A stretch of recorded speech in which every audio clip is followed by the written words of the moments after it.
नमस्कार दोस्तों, मैं विमलेश और मेरी कहानी। आज की कहानी अपने देश के फौजियों के लिए मैं उनके नाम से समर्पित करता हूँ। एक फौजी की जिसकी शादी अभी अभी अरेंज मैरिज हुई थी।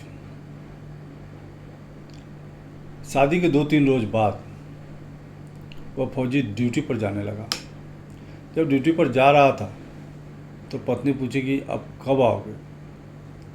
तो पति बोला कि तुम्हारा जब पहला करवा चौथ का व्रत होगा उसी समय आऊँगा और उसी समय 1 महीना का छुट्टी लेकर के आऊँगा और अच्छे से सेलिब्रेट करूँगा उस त्यौहार को। इतना कह कर के चला गया। बीच बीच में पत्नी से फ़ोन पर बात होती थी।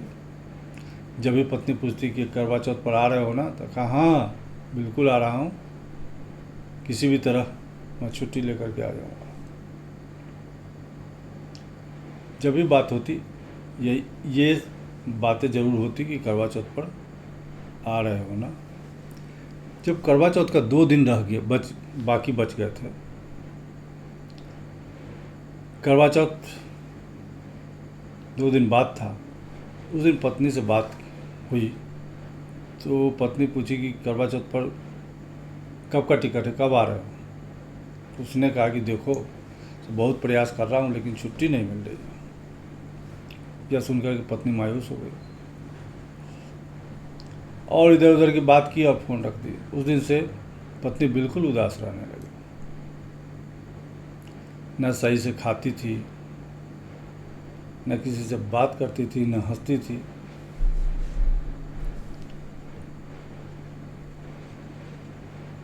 और चुपचाप अपने कमरे में बैठी रहती थी।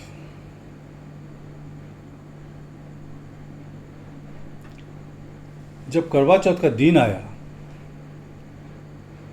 तो उसकी सास ने कहा कि चलो बहू पूजा की तैयारी कर लो।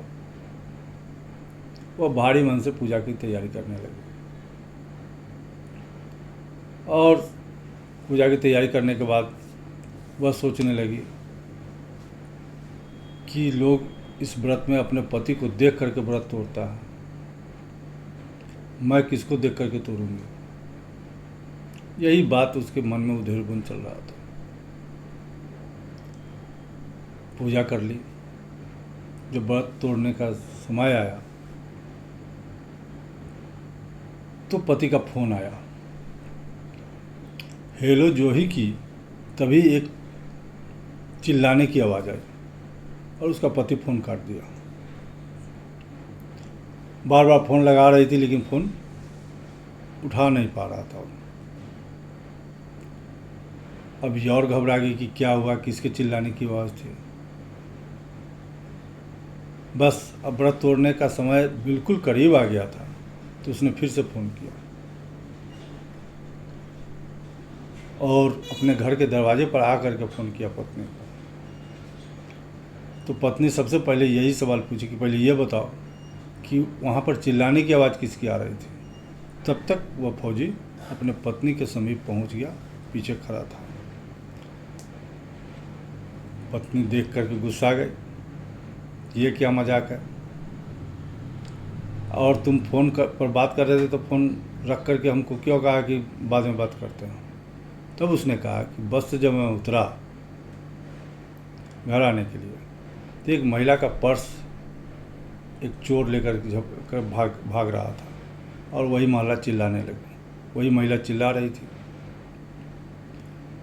तो हमने उसको दौड़ करके उस चोर को पकड़ा और उसका पर्स उसके हवाले करके अभी सीधा मैं घर आ रहा हूँ। पत्नी बोली कि हर समय ड्यूटी ये करते रहते हो। तो फौजी बोला कि एक फौजी कभी भी छुट्टी पर नहीं रहता, हमेशा ऑन ड्यूटी रहता। कहानी कैसी लगी? अगर अच्छी लगी हो तो लाइक और सब्सक्राइब कीजिएगा। कहते हैं ना, करो कुछ ऐसा कि दुनिया करना चाहे तुम्हारे जैसा। नमस्कार।